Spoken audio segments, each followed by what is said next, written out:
నందమూరి నట వారసుడిగా ఇండస్ట్రీకి ఎంట్రీ ఇచ్చిన జూనియర్ ఎన్టీఆర్ తను వరుస సినిమాలు చేస్తూ ముందుకు దూసుకెళ్తున్నారు. ఇక ఇప్పుడు కొరటాల శివ డైరెక్షన్ లో వస్తున్న దేవర సినిమా మీద ప్రేక్షకుల్లో విపరీతమైన అంచనాలైతే ఉన్నాయి. ఇక ఆ అంచనాలకు తగ్గట్లుగానే ఈ సినిమా కూడా భారీ బ్లాక్ బస్టర్ సక్సెస్ సాధిస్తుంది అంటూ పలువురు సినీ ప్రముఖులు సైతం వాళ్ళ అభిప్రాయాలని తెలియజేస్తున్నారు. ఇక మొత్తానికైతే ఈ సినిమాతో తనను తాను మరోసారి స్టార్ హీరోగా ఎస్టాబ్లిష్ చేసుకోవాలని చూస్తున్నారు.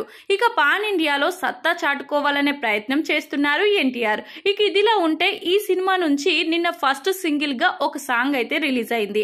అయితే ఆ సాంగ్ చాలా సినిమాలను కాపీ చేస్తూ కొట్టినట్లుగా అనిపించింది. అయినప్పటికీ ఈ సాంగ్ హిట్ అయిందా లేదా అనే వివరాలను తెలుసుకోవాలని ప్రేక్షకులంతా చాలా ఉత్సాహపడుతున్నారు.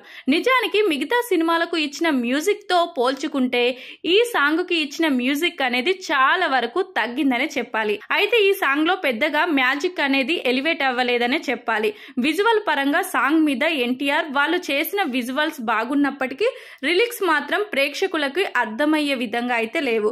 ఇక ఈ మ్యూజిక్ లో ఎంతసేపు మ్యూజిక్ ఉంది తప్ప ఏ మాత్రం ఒకటి కూడా సరిగ్గా అర్థం అవ్వట్లేదని చాలా మంది అభిమానులు వాళ్ళ అభిప్రాయాల్ని తెలియజేస్తున్నారు. ఇక మొత్తానికైతే దేవర సినిమా నుంచి వచ్చిన సాంగ్ అనుకున్న రేంజ్ లో లేదనే చెప్పాలి. చూడాలి మరి ఈ సినిమాలో ఇక మీదట వచ్చే సాంగ్స్ అయినా బాగుంటాయా లేదా అని.